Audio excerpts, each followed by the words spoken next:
Very good afternoon, Jim. It's Victor Echo 3, Papa, Charlie, Papa. And we are at home this afternoon, not mobile for a change. Qso? Oh, roger that. Roger that. And what radio are you running there? I'm running a Kenwood TS520. It's an old Kenwood hybrid rig, barefoot. And I'm running a refurbished D104 desk mic with an Electret condenser cartridge in it. Qso? I was going to say that that D104 sounded pretty good for a D104, but I see it's an Electret. Roger. Yeah, Qso. Yeah, I used to check in with you before using it on my Kenwood TS850, but I had the opportunity today to get on the air on my Kenwood TS520, and I wanted to check and see what it sounded like on it. Okay, you have content mid-free. I'm looking at the spectrum analyzer. You had content mid-frequency, but you probably could use a little top and a little bottom. Roger, Roger. Yeah, okay, very good. Well, it is what it is with this radio. I only got mic gain as far as adjustment. I backed off the microphone a little bit. Maybe that'll improve the audio spectrum a bit. So go ahead. Yeah, top end started to look a little bit better when you backed off because of proximity effect. So, yeah, I would work it maybe 4 inches off, so you have to bring, recheck your your ALC, Roger. Momentary blank. Yes, so I'm back about 6 inches right now, so hoping that sounds okay. Yeah, you had high frequency content mid-range, and the bottom is nice. It's not real harsh. I mean bunches, but there is, it's very intelligible. Roger. Yeah, very good. Well, this is a 1980s era rig that I'm talking on, and they were more focused on communications quality audio than broadcast quality audio back in those times. Roger that. Now, just out of curiosity, does that radio have a compressor? It does, and it's turned on, but I don't know whether it's even working anymore or not, to be quite honest.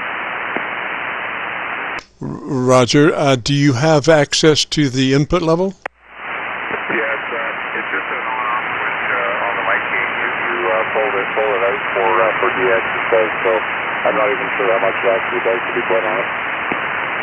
I see. Well, sometimes, a little compression can also change the apparent sound of the EQ because it, will try to pull everything up to a higher level and then push down the frequency range that is more dominant when that occurs. So you might think about, normally I suggest about a 3 compression input level, but sometimes you might move that up to a 4 or a 5, and that might help your broadness of your frequency response. Now, the thing would be to dead key your radio and look at your watt meter and see what kind of residual level that you have on your watt meter on a dead key. And if you have a pronounced amount of audio blow-by just sitting there without saying anything, then that might be indicative that the compression level might be a little bit too much, because you just want to be able to see maybe a 1/4 of an inch residing at the bottom of the watt meter when you dead key. Roger. So I'm not showing very much deflection on the watt meter with the dead key at all. And like I said, the compressor on this it's simply an on-off switch. There is no separate adjustment for compression. So I'll shut the compressor. I'll push the button to shut it off. There, it's shut off. I don't know whether you noticed any difference or not, but I've had reports that it really didn't make too much difference whether it was on or off. I saw your dynamic range get broader, instead of 3 dB, you were probably about 5. So I would definitely leave it on, Roger. Okay, so it's off right now, 1, 2, 3, 4, 5. And then now it's on 1, 2, 3, 4, 5. Roger, Roger. With it on, you have about a 3 dB dynamic range, which is exactly where you want to be, Roger. Without it, you're a little looser in your modulation ratio. Yeah, okay, very good. Yeah, so the effects are subtle, but they're there, and that's okay. Like I said, it's the 1980s year rig, maybe even late 70s probably. So you know, the circuitry wasn't as evolved then as what it is now. There wasn't so much emphasis on audio quality, more so than just communications quality here. So. Oh, roger that, roger that.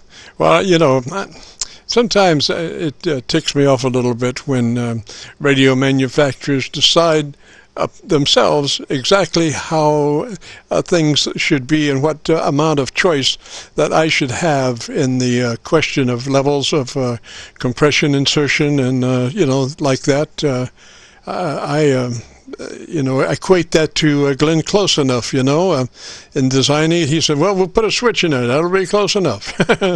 When, you know, it would be a lot better if one had the ability to choose the level of compression themselves, you know. Yeah, Qso, and yeah, I get that. The newer rigs have much more adjustment than the older rigs do, for sure. And I'm okay with that.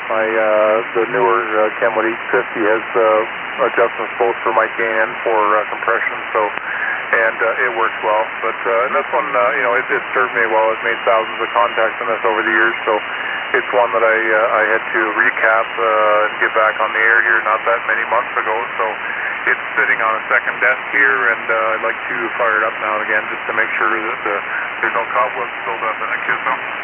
Oh, Roger, no cobwebs there, sir. It's all audio, talking good. Well, let me say three's up that way, so you stay warm, Roger. Yeah, Qso, yeah, we've actually been under a blizzard warning here for the last couple of days. It'll be carrying on until tomorrow. We've got lots of very strong, cold northwest and westerly winds coming across Lake Huron, so we're getting upwards of 50 centimeters of snow, so lots and lots of bad weather around here for today, so we're just sitting inside keeping warm. Thanks so much for being there and what you do, Jim. 7-3, and have a good afternoon. KC9VKV, B3PCP. Roger, Roger, 3, sir. Catch you later. It's a KC9VKV, and Milford kicked me off. Oh, boy. I tell you, you know, if it isn't one thing, it's something else. I do not have a password for Milford, so the thing is, you know, they have a 20-minute inactivity rule, and then they have a half-hour over-exertion rule, and I get lost between the rules and kicked off, and I don't know. But I just got back on, so I do have Milford back again, and I see myself at it looks like about at least 10 over in Milford, Pennsylvania. Anyway, this is KC9VKV, the Qso-Vlog network. If you have a radio that you want to check out, give us a shout.